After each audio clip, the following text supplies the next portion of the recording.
নবী রহিম কাইফা তুযায়্যু হাযিল উম্মাহ বাইনাল কারীম ওয়ার রহিম, দুইয়ের মাঝে উম্মত কিভাবে হারায় যাবে, জাহান্নামে চলে যাবে। আপনি আগে আমি পিছে, আপনি শুরুতে আমি শেষে, আপনি রব্বে কারীম আমি নবী রহিম।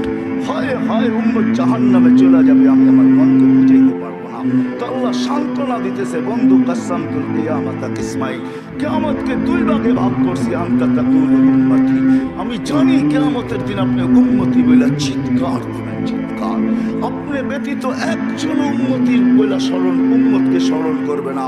আরো 12 জন 312 জন রসুল আছে, 1.5 লক্ষ নবী আছে, কেউ উম্মতকে স্মরণ করবে না।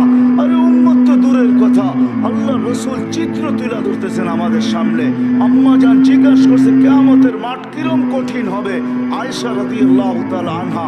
তো আল্লাহ রসুল বলছে ইয়াউমুন আসির, বড় কঠিন হবে। আয়েশা বলে ইয়া রাসূলুল্লাহ কঠিন বলতে কি বোঝান?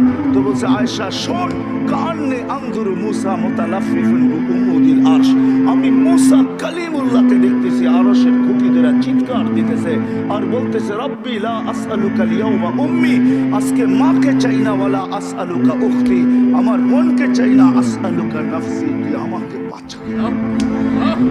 বলছে আয়েশা এর চেয়ে কঠিন চিত্র শুনতে চাস? বলে ইয়া রাসূলুল্লাহ শুনান।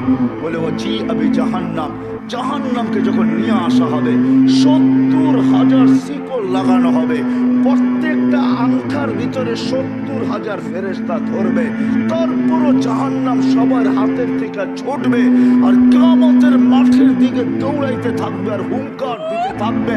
জিবরিল আল্লাহর ডান পাশে থাকবে, দুজককে আসতে দেখা আর হুঙ্কার দিতে দেখা সবার হাতের থেকে